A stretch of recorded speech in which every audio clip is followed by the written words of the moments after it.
Something is not right with the Veil and Neomuna.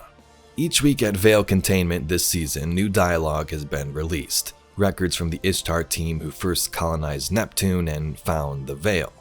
Some of the tales they tell seem like they could be straight out of a horror movie, Striders of Vex Origin, the death of an entire team upon touching the artifact, and the possible creation of a new witness? Welcome Guardians, let's discuss the lost secrets of the Veil. Chioma Essie was one of the founders of Neomuna. There's a part of the city named after her. This is like hearing a legend. I knew of Chioma Essie and her wife Maya Sandarish. They were Ishtar Collective researchers on Venus during the Golden Age.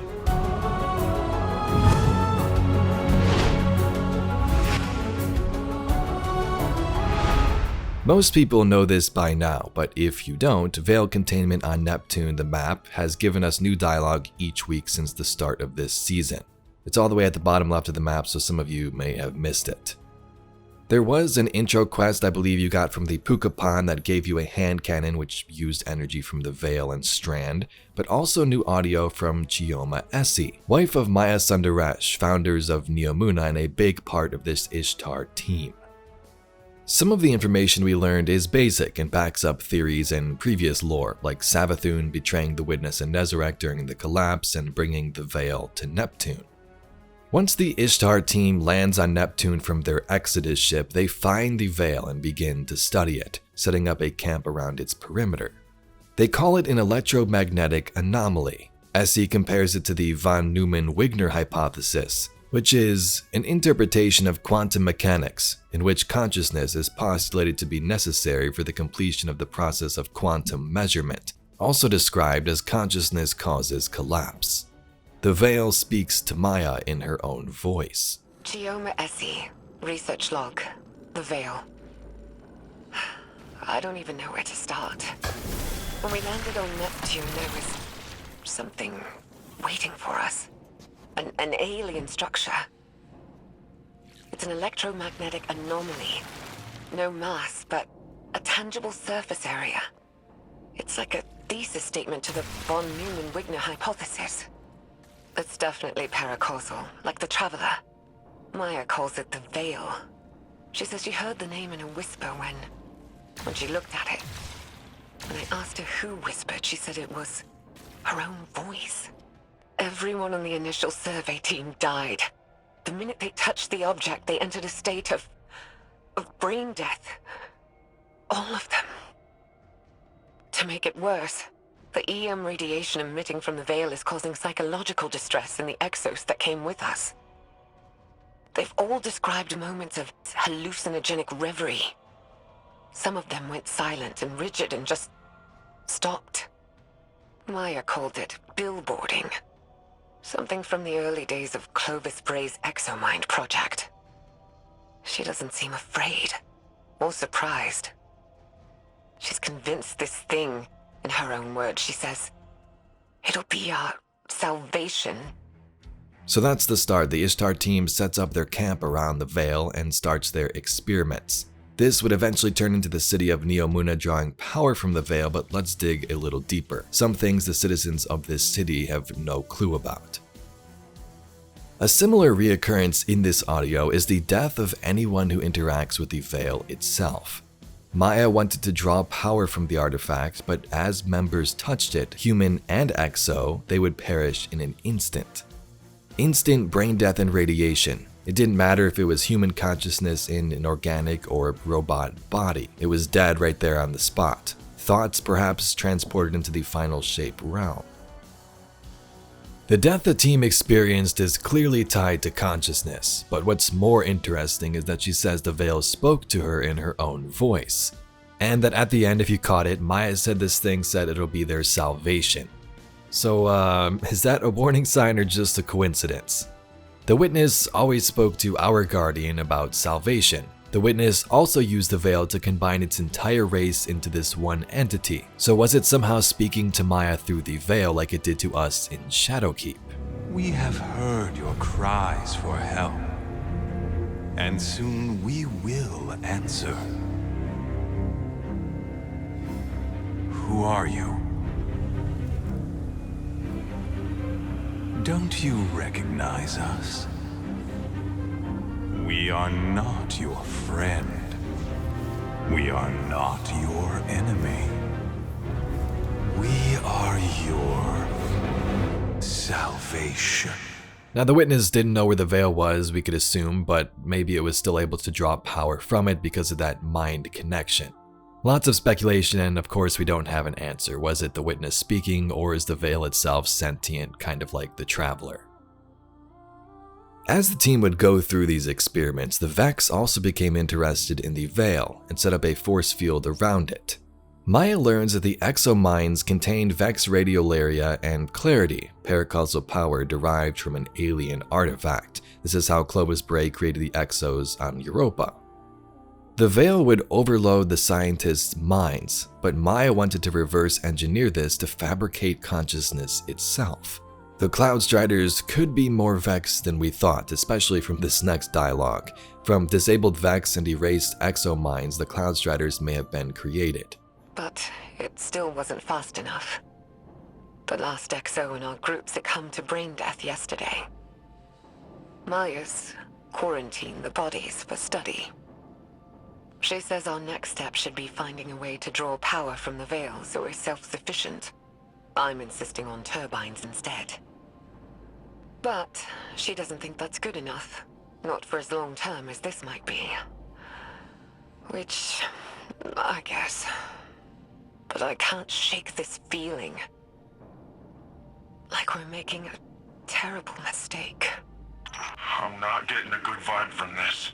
Quinn says these records contradict some of her own. But there's a ton of references to Maya Sundaresh in our archives that are redacted. I'm worried, Osiris. What if everything we've been told our whole lives? What if it was all a lie? Geoma Essie, research log, exos. Maya and I have built a working theory around the deaths of our exo crewmates after their exposure to the Veil. According to Maya, exominds contain a combination of Vex radiolaria and something known as clarity. Radiolaria are alien microorganisms living within a hive mind state. Or, I suppose more accurately, a community. Clarity is, Maya described it as a paracausal power derived from an alien artifact. Something Braytech had kept secret. Something Maya thinks the Veil and this artifact are related. That the paracausal force from the Veil overloaded their exominds. Unraveled them. It's like taking a powerful magnet to an archaic magnetic storage device. Full erasure. But Maya, she thinks we can reverse engineer this phenomenon. Use it to write data to a clarity-infused object. Fabricate consciousness. Scientifically, the process seems sound, but morally... Maya keeps saying that we're past the point of morality. She said that. She's convinced that our survival hinges on mastery of the Veil. It's like she's the one unraveling. I feel like I'm losing her.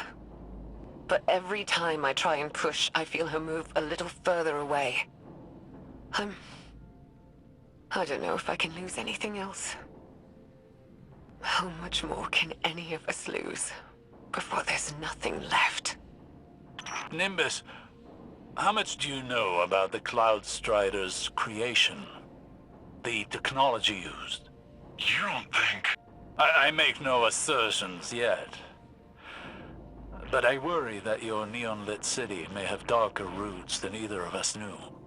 Oh. We both see the potential it poses for the future. Each nanomachine in Siva's design is an independent, thinking machine, utilizing a distributed quantum network to coordinate movement. Like a mechanical version of Radiolaria. Probably where the design was inspired from, if I'm being honest. But the design can be pushed. We're looking at ways of incorporating components from disabled Vex and erased exominds. If we can insulate the nanomachines from the radiation that killed the exos, maybe their deaths won't be for nothing. Wait, really mean I'm part Vex? Well, it's too early to jump to these conclusions, Nimbus. But there does seem to be some connection between the Vex and the Cloud Striders. It may explain why you and the others are able to enter the Vex network without the aid of splicers. Can I time travel? No, let's hope not.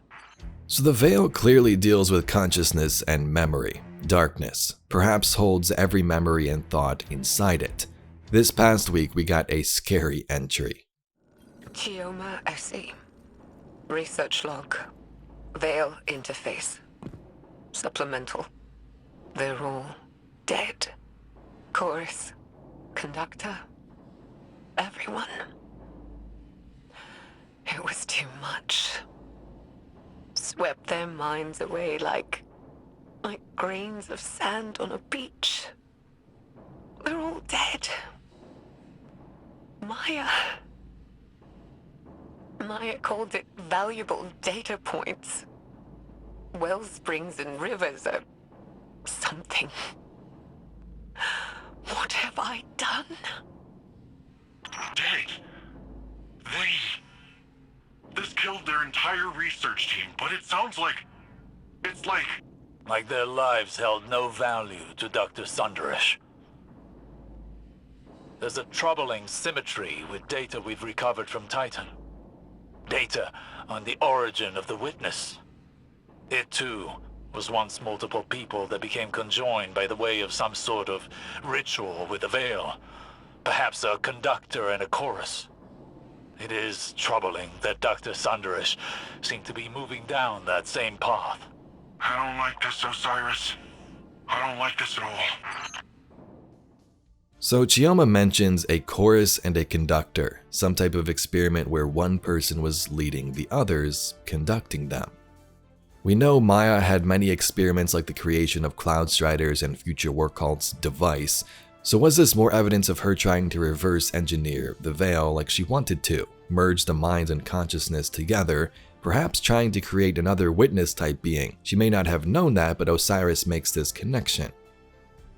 So this is where we currently are. I'm assuming we will get some more dialogue in the coming weeks as it doesn't seem like it's reached a point of closure, but not sure.